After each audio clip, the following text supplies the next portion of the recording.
একজন শিক্ষক তার ক্লাসরুমে পড়ানোর ফাঁকে হঠাৎ তার ব্যাগ থেকে একটা কাঁচের বয়াম টেবিলের উপরে রাখলেন। সব ছাত্ররা শিক্ষকের দিকে অবাক দৃষ্টিতে তাকিয়ে রইল। তারপর সেই শিক্ষক কাঁচের বয়ামের ভেতরে কতগুলো বড় পাথরের টুকরো ভরতে লাগলেন। বয়ামটা একসময় ভরে গেল।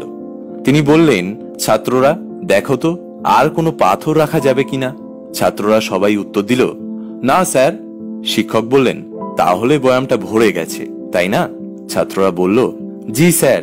এবার শিক্ষক কতগুলো ছোট পাথর বয়ামটাতে খুব সাবধানে প্রবেশ করাতে লাগলেন।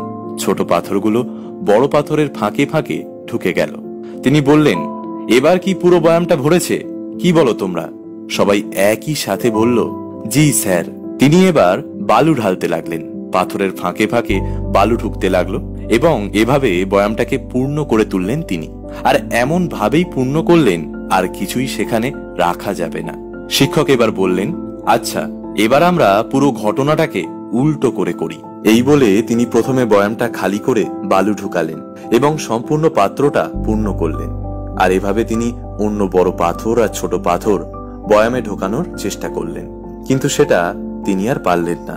তিনি ছাত্রদের বললেন, তোমরা কি খেয়াল করেছো এই বয়ামে একটু আগে সবগুলো জিনিস রাখা গিয়েছিল, কিন্তু এবার সেটা সম্ভব হয়নি। এই যে পাত্রটা দেখছো এটাই হলো আমাদের জীবন। এই যে বড় বড় পাথর খণ্ড দেখছো এরা হলো আমাদের পরিবার, বাবা মা, ভাই বোন, স্বামী স্ত্রী, সন্তান, আমাদের স্বাস্থ্য, আমাদের শিক্ষা। আর ছোট পাথরগুলো হলো আমাদের গাড়ি বাড়ি বিষয় সম্পত্তি। আর বালু হলো বাকি সবকিছু আমাদের জীবনে আর যা যা করতে হয় সেসব। প্রথমেই যদি আমরা ছোট ছোট জিনিস দিয়ে জীবনটাকে পূর্ণ করে ফেলি তাহলে বড় কাজগুলো আর করা হবে না। অতএব সবার আগে পরিবারকে সময় দেবে, বাবা মায়ের যত্ন নেবে, নিজের স্বাস্থ্যের দিকে খেয়াল রাখবে, লেখাপড়া করবে, তারপর বাকি জিনিসগুলোর উপর নজর দেবে। এক ছাত্র দাঁড়িয়ে বলল, স্যার বয়ামটা এখনো ভরেনি, আপনি যদি এর মধ্যে পানি ঢালেন পানির জায়গা হবে। একথা শুনে তিনি পাথরখণ্ড আর বালু ভরা পাত্রটিতে এক বোতল পানি ঢেলে দিলেন। শিক্ষক বললেন, এই পানিটাই হলো আনন্দ, মানুষের জন্য কিছু করা, সেবা ও সাহায্য করার মানসিকতা। তুমি যাই করো না কেন জীবন আনন্দময়।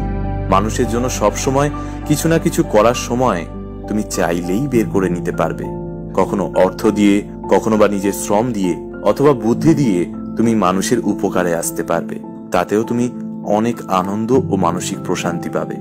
জীবনটা যত কষ্টেরই হোক না কেন, ব্যস্ততা যতই থাকুক না কেন, জীবনকে উপভোগ করুন আর প্রয়োজন এবং বিলাসিতার মধ্যে পার্থক্য বুঝতে শিখুন।